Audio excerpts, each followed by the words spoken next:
The Tennessee House has just passed an expansion of the fetal harm bill. And basically, the original bill, or the original law, would prosecute anyone who is found to hurt a fetus after the 32nd week, right?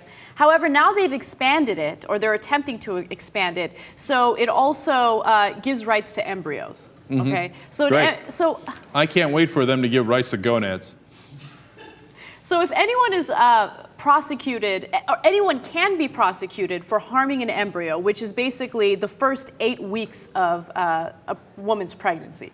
So basically, look, the reason why they're doing this is because they want to grant the same human rights to embryos.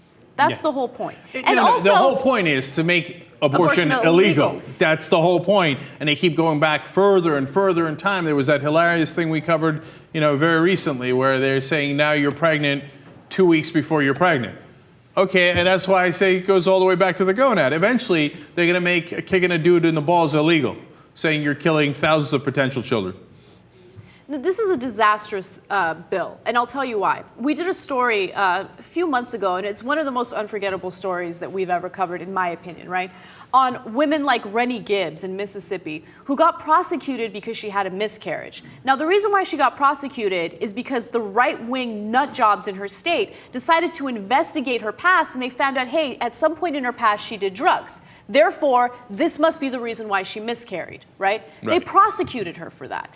This kind of legislation allows for that type of prosecution, right? And by the way, in the first 8 weeks of pregnancy, that's when a lot of women miscarry due to natural causes. Yeah, look, if someone I knew had a miscarriage, someone I loved, it could be anybody, it could be your sister, it could be your wife, it could be your mom, whatever it is. And then some government bureaucrat's gonna come to me, and by the way, probably the same guys who are arguing that government is too large. They're going to come and talk to me about, my loved one's private life and what she might have done wrong to kill a non-existent person, and get into our private lives and put it under a microscope. And by the way, you pro-life hypocrite, I'm going to pull back a couple of words I was going to use. Once that baby is actually born and is actually a human being, you don't give a damn about that. Then you say, hey, here's a couple of bootstraps. Good luck to you, okay? You're not pro-life. The minute there's an actual life form, you say you couldn't give a rat's ass about that life form.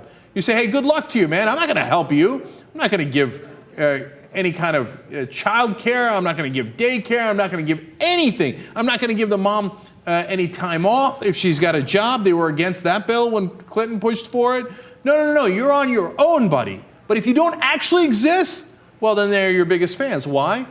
Because it's not because they think embryos are the only human being or only the only life forms in their minds that matter. It's because they want to get into women's private parts. They're obsessed. They're perverts. And mainly they're sexually oppressed, and they want to take it out on women. So they think, how can I control a woman's life? Because in the real world, of course, these conservatives, they can't get women. They've had trouble their whole lives. They're dorks. They're losers. And so they think, oh my God, I can't never get women. So how can I control a woman's life?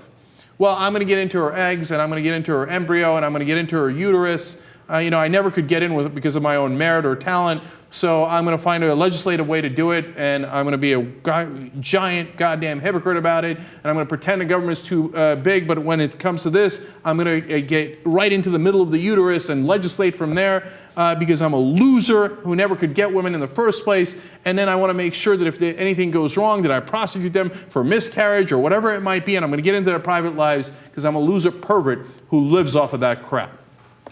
How's that for clear?